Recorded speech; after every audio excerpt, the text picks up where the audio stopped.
ফুলকপির রোস্ট বানানোর জন্য এইভাবে গরম জলে ফুলকপিগুলোকে ভিজিয়ে রাখতে হবে। তারপর কড়াইতে নুন হলুদ দিয়ে একটু তেলটা গরম করে ফুলকপিগুলোকে এইভাবে ভেজে নিতে হবে হালকা আছে।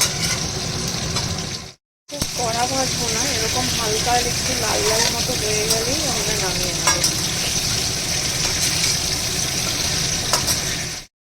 তেল দিয়ে গোটা গরম মশলা ফোড়ন দিয়ে আমি একটা পেস্ট বানিয়ে নেব।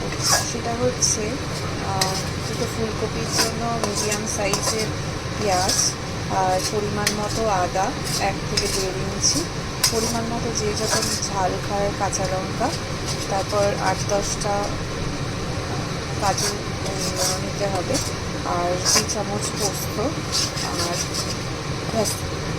এটা দিয়ে একটা পেস্ট বানিয়ে মশলাটাকে ভালো করে কষিয়ে নিতে হবে। দেখুন আস্তে আস্তে তেলটা ছাড়তে শুরু করেছে। যখন তেলটা পুরোপুরি ছাড়তে শুরু করবে তখন আমি একে একে ভাজা ফুলকপিটা দিয়ে দেবো। আস্তে আস্তে তেলটা ছাড়তে শুরু করে দিয়েছে।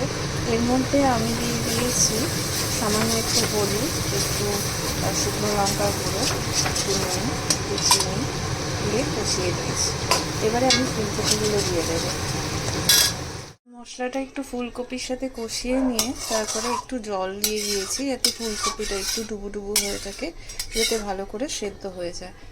আর ফুলকপিটা যাতে ভালোভাবে সেদ্ধ হয়, নিচের এই ডাঁটাগুলো আমি একটুখানি করে নিচের দিকে কেটে রেখেছি 4 কোনা করে। এরপরে এটাকে ঢেকে দেবো।